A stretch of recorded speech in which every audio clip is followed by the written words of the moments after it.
చూస్ country delight, live better. ఇప్పుడే country delight app ని download చేసుకోండి.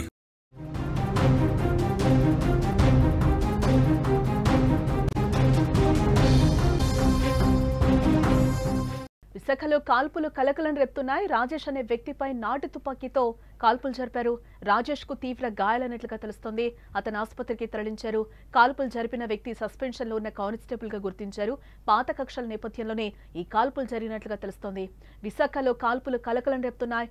రాజేష్ అనే వ్యక్తిపై నాటు తుపాకీతో కాల్చారు.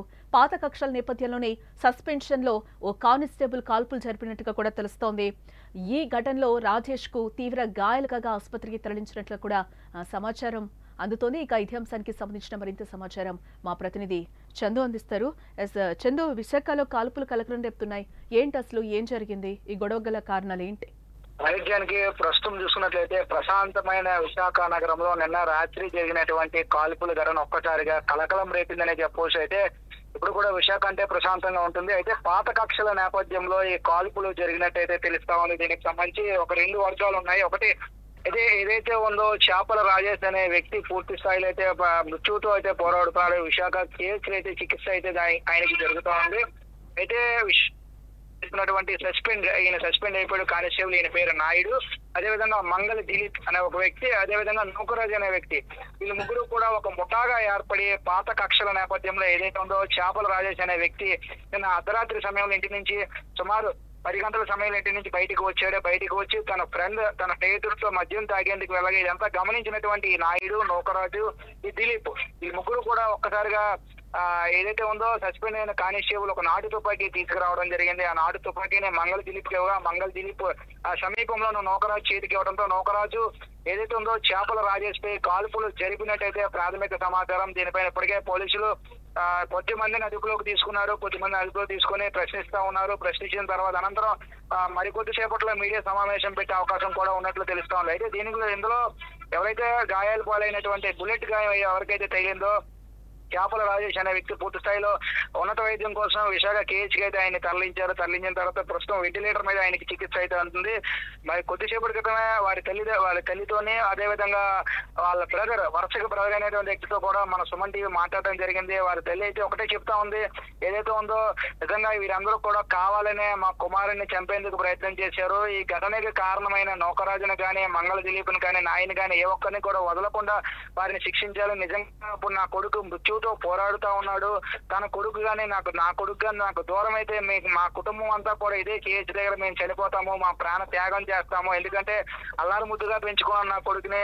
తనకి పెళ్లి అయింది, భార్య, 2 పిల్లలు ఉన్నారు. నాకు ఎప్పుడు కూడా లోడ్ చేయలేదు నా కుమారుడు అంటూ కూడా తన తల్లి కంటపెట్టి పెడతా ఉంది. సో ఇవన్నీ విజువల్స్ కూడా మన సుమన్ టీవీ మీకు చూపించే ప్రయత్నం అయితే చేస్తుంది. కాకపోతే ఏంటంటే పాత తగాదాల నేపథ్యంలో ఈ ఏదైతే ఉందో ఈ అటెంప్ట్ జరిగినట్టయితే తెలుస్తా ఉంది అర్ధరాత్రి సమయంలో. అయితే బాధితుడు రాజేష్ వాళ్ళ పేరెంట్స్ ఈ పాత కక్షల గురించి ఏమన్నా చెప్పడం జరిగిందా ఏంటి? వాళ్ళ మదర్ తో మనం కొద్దిసేపటి క్రితమే మాట్లాడడం జరిగింది. మాట్లాడినప్పుడు ఇది వరకు ఈ 2 వర్గాలు ఏవైతే ఉన్నాయో చేపల రాజేష్ కి, నాయుడికి కూడా పాత తగాదాలు జరిగాయి. తగాదాలు అయిన తర్వాత విశాఖ 1 టౌన్ పోలీస్ స్టేషన్ లో కూడా కేసు కూడా నమోదైనట్లు తెలుస్తా ఉంది. ఈ కేసుకు సంబంధించి ఇరు పక్షాలకి బైండ్ ఓవర్ కూడా రాయించారు. రాయించిన తర్వాత నా కుమారుడికి ప్రాణహాని ఉందంటూ కూడా అప్పుడేనే నేను చెప్పడం జరిగిందంటూ కూడా తన తల్లి ఆవేదన వ్యక్తం చేసింది. అయితే పాత తగాదాల నేపథ్యంలో కావాలనే నాయుడు, మంగళ దిలీప్ ని, నౌకరాజుని వెంటేసుకొచ్చి నా కుమారుడిపై కాల్పులు జరిపాడంటూ కూడా తన తల్లి చెప్పడం జరిగింది. అయితే ఇరు వర్గాలపై కూడా విశాఖ 1 టౌన్ లో కేసులు నమోదైనట్లయితే ప్రాథమిక సమాచారం అయితే మనకు తెలుస్తా ఉంది. జానకి రైట్ చందు.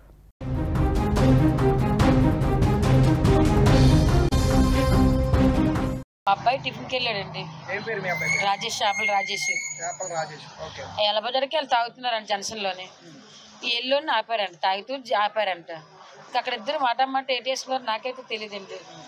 సరే ఆ అబ్బాయి ఏమో తీసాడు, ఈ పిల్లడేమో చేతిలో బండి వేసుకుని పిల్లడు టిఫిన్కి వెళ్ళాడు.